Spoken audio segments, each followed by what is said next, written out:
On my last video, I got asked to compare these succulent genera. And so in this video, we are going to do just that.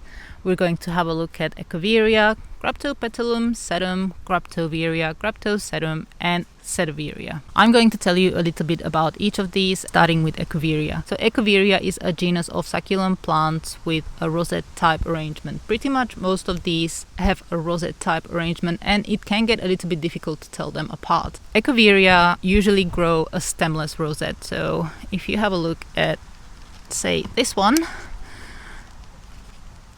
you really won't be able to see the stem. There is a very, very short one, but this is how they grow. As with everything, there will be exceptions. So for instance, this Echeveria melaco grows a taller stem, and the whole plant looks a little bit more like a Graptopetalum. Echeveria also has a nickname hen and chicks, and there are a couple of genera that have the same nickname, and it is purely because they grow a main rosette and then little babies right underneath. So these are the chicks, that's the hen. Now another genus that does exactly this same thing, and they also grow a stemless rosette, is Sempervivum, and this is what they kind of look like. They will grow more chicks than this. I don't usually grow a lot of Sempervivum because they are not too keen on this climate, but they kind of look a bit similar. There's a few differences. So Sempervivum usually has a lot thinner leaves and smaller rosettes. They are covered in tiny hairs and typically will not grow farina, which is the powdery coating on Echeveria's leaves. Now let's move on to Graptopetalum. Here we've got Graptopetalum paraguayans, which is one of the most famous Graptopetalum out there, and it is one of the best plants you can grow. It is really hardy and also easy to propagate, whether you want to do leaves or cuttings. It is almost bulletproof. Now, Graptopetalum and Echeveria naturally grow in the same part of the world, which is Mexico, kind of Central America, northern parts of South America, and southern parts of North America. And they also look quite similar. So if you kind of look at these guys, so let's have a look at this Echeveria. It's a Lilacina hybrid, and the Paraguayans, there's not that much difference, but you'll have to look a bit closer to be able to tell the difference. So Graptopetalum will usually grow longer stems, and they offset freely. Any part of this stem can grow an offset. So if we have a look at this Graptopetalum, which is called Mendoza, look at how many offsets are just growing from this stem.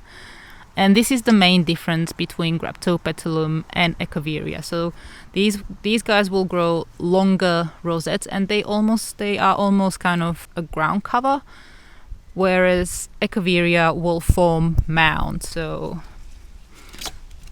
very similar to this. They will create clumps, and these guys kind of spread everywhere. Another difference is the flowers. I do not have any Graptopetalum in flower, but Echeveria flower looks kind of like this.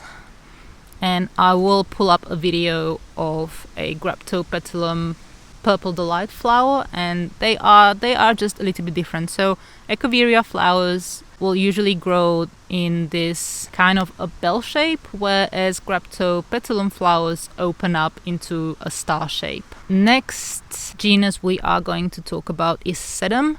So Sedum, unlike Graptopetalum and Echeveria, are spread through different continents. So you can find them in the northern hemisphere, in Europe, you can find them in America, but you can also find them in Africa. So the ones that are found in Africa usually have a lot more succulents to them. They have thicker leaves and thicker stems. So this is Sedum pachypilum, and this is Sedum clavatum, and the donkey tail, so Sedum morganium. Now the ones that grow in the northern hemisphere usually look very similar to these guys. So Sedum green mound. This is actually not a sedum, it's a crassula, but I will show you another one. So this is a Sedum dasyphilum, and pretty much the majority of Sedum will grow as a ground cover. So very much like the Graptopetalum, the Sedum also offset freely, and they will kind of trail Some will grow taller stems like the Sedum pachypilum or the Sedum rubrotinctum, which is the red jelly beans, and some will stay very, very close to the ground, like these smaller type sedums. So these smaller ones are very good in the northern climates where you get snow and frost. They tolerate that, whereas these ones have mild frost tolerance and will freeze over in deeper frosts. Sedum also have very distinctive flowers, and I will pull them up. They are always kind of yellow, whitish and star-shaped. You can definitely tell apart Sedum flowers, Graptopetalum flowers and Echeveria flowers. So I will pull them side by side here. And this is where things get a little bit complicated.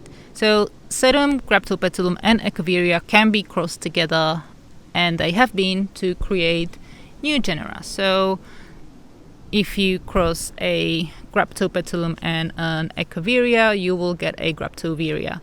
If you cross a Sedum and Echeveria, you will get Xsedeveria.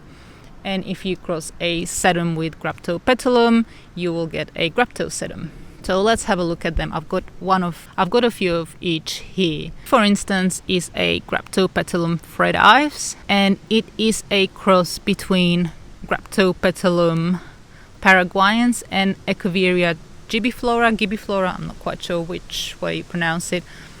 I don't grow this Echeveria, but I do grow a cultivar, which is Echeveria Pearl von Narenberg. So it is a Echeveria gibiflora hybrid, and they all gibiflora hybrids kind of look very similar, and you can kind of see a little bit of each in this plant. So the Graptopetalum gives the Graptoveria the pointy, more narrow leaves and the growth habit. So when Fred Ives gets bigger, it grows the same way as Graptopetalum does, rather than the Echeveria. And the Echeveria trait on this plant is the size and kind of the color.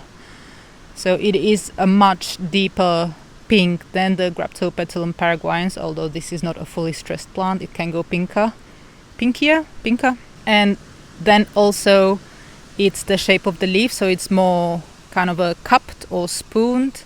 Graptopetalum paraguayans does not have such a deep kind of a cup in the middle. So Graptoveria can be amazing hybrids. They can get the hardiness of the Graptopetalum and then the looks of the Echeveria. Not every Graptoveria will be a cross between a Graptopetalum and an Echeveria, a direct cross, but they might be a mutation of an already existing Graptoveria. So for instance, here we've got a Graptoveria Lovely Rose, which is a mutation of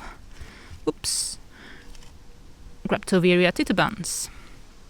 Now, hybridizing is quite difficult, and to create a good plant, it really takes some work. It happens through pollination, and it takes a long time to create a good plant. So some Graptoveria can look a little bit more like an Echeveria, and some can look more like Graptopetalum. So it can be quite difficult to tell them apart. So for instance, this Graptoveria norma, I would say that it looks a little bit more like an Echeveria, and it could pass for an Echeveria, but it is not. It displays a lot more Echeveria traits than Graptopetalum traits. It can get quite difficult to tell a Graptoveria from either Graptopetalum or Echeveria. Sometimes you can just have a guess. I do have a video on how you can try and identify plants, and I will link it in the description. Okay, now let's move on to Graptosedum. So I've got 3 here, actually just 2. So Graptosedum Francesco Baldi and Graptosedum Vera Higgins. These can also be quite difficult to tell apart from Graptoveria or some Sedum cultivars. So for instance, this Graptosedum Francesco Baldi is a cross between a Sedum pachypilum, Graptopetalum paraguayans. Now, it is a fantastic hybrid, very hardy, and it has kind of traits from both. So if you have a look, it will have the longer leaves of the Sedum pachypilum, but then they open up just slightly, exactly like the Graptopetalum paraguayans. The color is really where this plant wins, so it has a little bit of both, and when it's really stressed, it can almost display 3 colors. So it will kind of be very dark pink, orange. There's also going to be a bit of a blue color, kind of a blue greenish color. So you can see it in this one. There's a blue greenish color in the center, and then you've got pink and a little bit of an orange color going on. Now this plant grows very much like both of these, so they've got very similar growth habits. They kind of grow on longer stems and can grow on any part of the stem and kind of just branch out and trail. And that's exactly what Graptosedum Francesco Baldi does. And it is the same with Graptosedum Vera Higgins, so I'm not quite sure what is the parentage of this plant, but it grows exactly like a cross between a sedum and a Graptopetalum. So a little bit of a stalk, and then you will get babies along all of this, and then you will get new branches just growing out of any part of the stalk. And as the stalk trails, they will also root into the soil, so they can almost spread indefinitely if they've got good enough soil and a good enough spot. And the last hybrid genus is Xsedeveria. This one is Xsedeveria myalens. So Xsedeveria is a cross between a sedum and Echeveria. Most Xsedeveria I have seen inherit the growth habit of the sedum, and they have the rosette shape. And again, I think Xsedeveria and Graptosedum can look very, very similar. They will be trailing plants mostly. They will have a rosette shape depending on the parents, and they will offset freely from the stalk. There are obviously outliers, and some will kind of grow a neater shape, but most, like if we generalize, this is how they will grow. This is kind of a good representation of what you are likely to see. Now, when it comes to flowers of these hybrid crosses, you will get a bit of a variety, but just like the plants, they will have a little bit of each of the parent. It is kind of like what you would expect if you cross the two. Okay, I think that is kind of about it. I hope this video was useful. Let me know what you think in the comments, and I will see you all next time. Thank you so very much for watching.